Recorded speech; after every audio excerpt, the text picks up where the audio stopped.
Hello student, हमने आगे के लेक्चर में देखा था रेडियस ऑफ इलेक्ट्रॉन की जो ऑर्बिट होती है उसका फॉर्मूला हमने फाइंड किया था।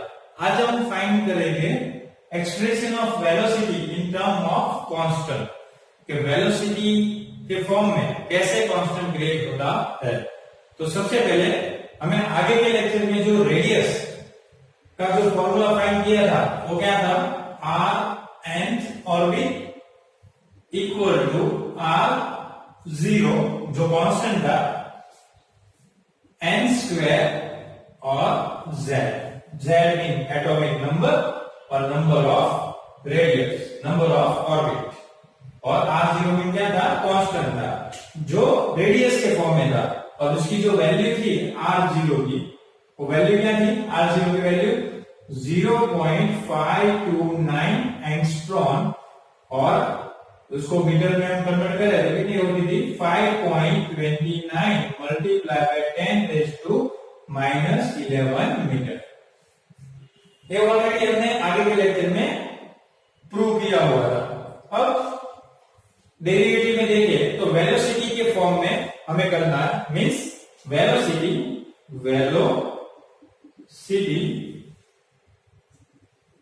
Vn को फाइंड करना है।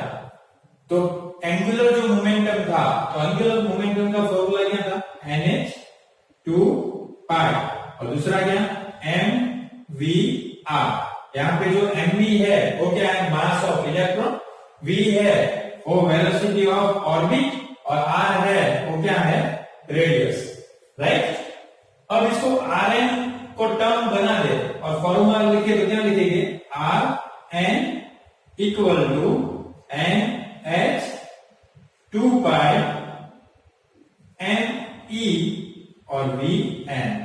तो ये हुआ फॉर्मूला नंबर 1, ये जो एंगुलर मोमेंटम के जो फॉर्मूला है उसके थ्रू हमने फाइंड किया, राइट 1। वैसे ही हमने पढ़ा था काइनेटिक एनर्जी के बारे में। तो काइनेटिक एनर्जी के लिए फॉर्मूला क्या था, 1/2 k ze² divided by rn equal to, दूसरा फॉर्मूला क्या था, 1/2 me vn², right.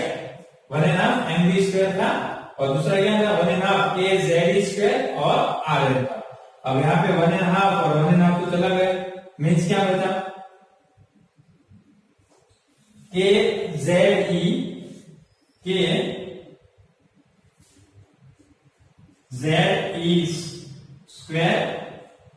rn equal to mv और vn², राइट। ये हुआ फॉर्मूला नंबर 2। अब आप सब्स्टिट्यूट करो किसी वैल्यू को, rn की वैल्यू को इक्वेशन नंबर 2 में।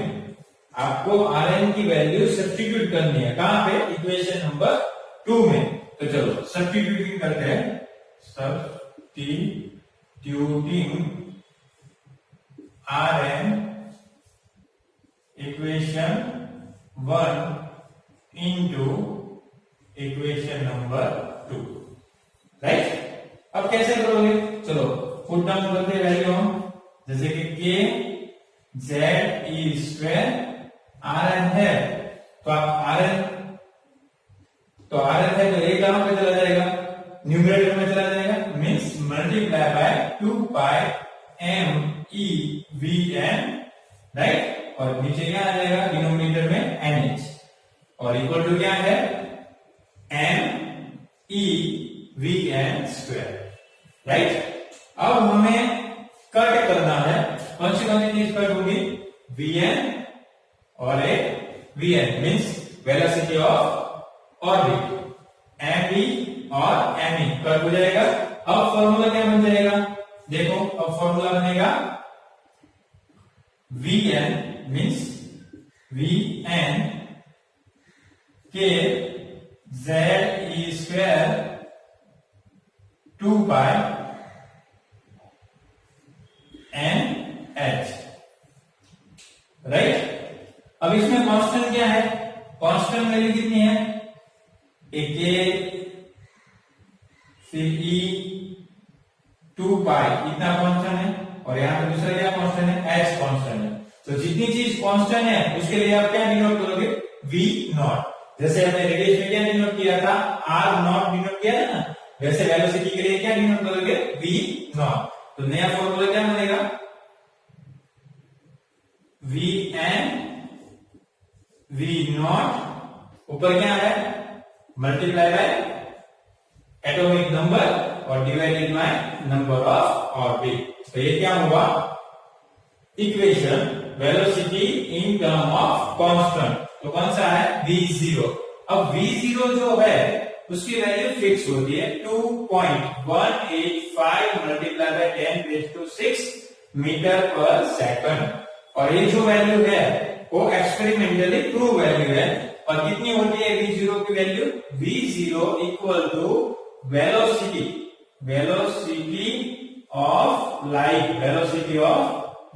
डिवाइडेड बाय 137 मीन्स क्या हुआ, v0 c डिवाइडेड बाय 137। तो ये किसकी वैल्यू हुई, v0 की, कि जो क्या है, टर्म ऑफ कांस्टेंट है इसका वेलोसिटी का। एक एक्सपेरिमेंटली जो प्रूव हुआ वो दोनों मैंने आपको बहुत के कांस्टेंट बताया। कौन से, एक तो r0 जो रेडियस और v0 जो क्या है, वेलोसिटी। अब r0 किसके लिए आप अलग कर सकते हो, फर्स्ट ऑर्बिट ऑफ हाइड्रोजन। वैसे ही वेलोसिटी ऑफ इलेक्ट्रॉन है वो भी किसके लिए, फर्स्ट ऑर्बिट ऑफ हाइड्रोजन। तो याद रखना जो r0 है वो क्या डिनोट करता है, रेडियस ऑफ, यहां पे लिख देता हूं आपको पता चलेगा, रेडियस ऑफ फर्स्ट ऑर्बिट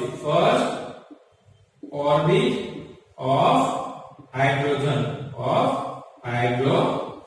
वो क्या है, r0।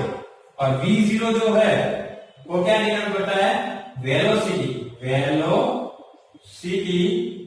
Of electron first orbit of hydrogen तो ये दोनों तो हमने फाइंड किए। अब एक दूसरी टर्म है जो एनर्जी, क्या बताता है, एनर्जी का ई नॉट वो कैसे डिस्क्राइब होता है वो भी हम देखेंगे। बट उससे पहले वेलोसिटी के टर्म में जो कांस्टेंट है उसका जो कैलकुलेशन होता है वो कैसे होता है वो देखते हैं। जैसे कि हमने r0 का देखा था और r0 में हमने हीलियम प्लस का फाइंड किया था। अब हम एक वेलोसिटी की टर्म में कांस्टेंट कैसे फाइंड होते हैं उसका हम कैलकुलेशन करते हैं। अब हम velocity in term of constant में कैलकुलेशन देखें तो कैलकुलेशन देखने से पहले हमने क्या फाइंड किया, पहले हमने r0 फाइंड किया जो रेडियस के टर्म में कांस्टेंट है, फिर हमने फाइंड किया v0 फाइंड किया। r0 की वैल्यू क्या थी, 0.529 एंगस्ट्रॉम थी, जो 5.29 मल्टीप्लाई बाय 10⁻11 मीटर। अब वेलोसिटी के टर्म में जो हमें कांस्टेंट फाइंड किया हो गया 2.185 10⁶ मीटर पर सेकंड, राइट। इतनी डिस्कस की। उसमें r0 क्या डिनोट कर रहा था, r0 रेडियस थी ना, radius of the first orbit of hydrogen atom. और जो v0 था वो क्या डिनोट कर रहा था, velocity of electron, velocity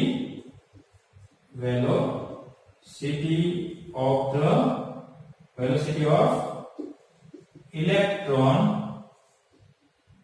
of the first orbit of hydrogen atom, right. तो ये तो बात हमने की। यहां पे क्या बोला गया कैलकुलेशन में, calculate the velocity of electron in fourth orbit of lithium +2। Fourth orbit of lithium +2 क्या फाइंड करनी है, वेलोसिटी। तो हमने फॉर्मूला अभी फाइंड किया, क्या फाइंड किया, v nth orbit v0 multiply by z और डिवाइडेड बाय n, राइट। अब यहां पे देखो कितनी ऑर्बिट बोलिए, फोर्थ नंबर की ऑर्बिट बोलिए, मीन v4, n की वैल्यू जो फोर्थ ऑर्बिट बोलिए, इसी वजह से v0 की वैल्यू क्या होती है 2.185 मल्टीप्लाई बाय 10⁶ मीटर पर सेकंड। अब यहाँ पे देखो एटॉमिक नंबर बोला गया है, लिथियम का एटॉमिक नंबर कितना होता है 3 होता है, राइट। बट आप बोलोगे कि यहाँ पे तो 2 इलेक्ट्रॉन सब जा रहा है, मीन्स इलेक्ट्रॉन कम हो रहे हैं, प्रोटॉन के नंबर कम हो रहे हैं नहीं है, मीन्स एटॉमिक नंबर तो 3 ही रहेगा, मीन्स कितना होगा 3, और जो नंबर ऑफ ऑर्बिट है वो कितनी है 4 है। अब आप दोनों को मल्टीप्लाई करोगे तो क्या आंसर आएगा 2185 मल्टीप्लाई बाय 10⁶ मीटर पर सेकंड मल्टीप्लाई बाय 0.75, क्यों, because of 3 divided by 4 means क्या होगा 0.75। अब इसका हम निकालेंगे तो कितना आएगा 1.6 समथिंग आएगा, और मल्टीप्लाई का क्या हो जाएगा 10⁶ मीटर पर सेकंड। तो ये क्या हो गई फोर्थ ऑर्बिट की वेलोसिटी हो गई। बट आप एक चीज याद रखो, यहाँ पे जो बात हो रही है तो किसकी हो रही है, हाइड्रोजन एटम की, वो भी फर्स्ट ऑर्बिट की, और इसी वजह से आप लिथियम को देखो तो लिथियम कैसी स्पीसीज है, लिथियम +2 हाइड्रोजन की स्पीसीज है ना, तो हाइड्रोजन स्पीसीज हो, और हाइड्रोजन स्पीसीज किसको बोला जाता है, only one electron, only one electron. Lithium में भी ऐसा ही हुआ ना, आप लिथियम में से 2 इलेक्ट्रॉन निकाल दोगे तो कितना इलेक्ट्रॉन बचेगा, 1 इलेक्ट्रॉन बचेगा, जो हाइड्रोजन में भी कितना होता है 1 इलेक्ट्रॉन होता है। वैसे आगे आपने रेडियस का एक कैलकुलेशन देखा था, तो उसमें भी हमने क्या लिया था, हीलियम प्लस लिया था, प्लस इलेक्ट्रॉन, मींस उसमें भी 1 इलेक्ट्रॉन रिमूव हो रहा था, तो भी वो कैसी स्पीसीज हो गई, ओनली 1 इलेक्ट्रॉन वाली स्पीसीज हो गई। मींस कैलकुलेशन करें तब इसी ऐसी स्पीसीज होनी चाहिए जो हाइड्रोजन जैसी हो, उसके लिए ही ए टर्म ऑफ वेलोसिटी और जो रेडियस है वो कांस्टेंट क्या है, वर्क करता है। वैसे ही एनर्जी भी जो डिनोट करेगा हम, वो भी उसके ऊपर ही वर्क करेगा। तो अभी तक हमारा वीडियो देखने के लिए थैंक यू। हमारे चैनल को सब्सक्राइब करना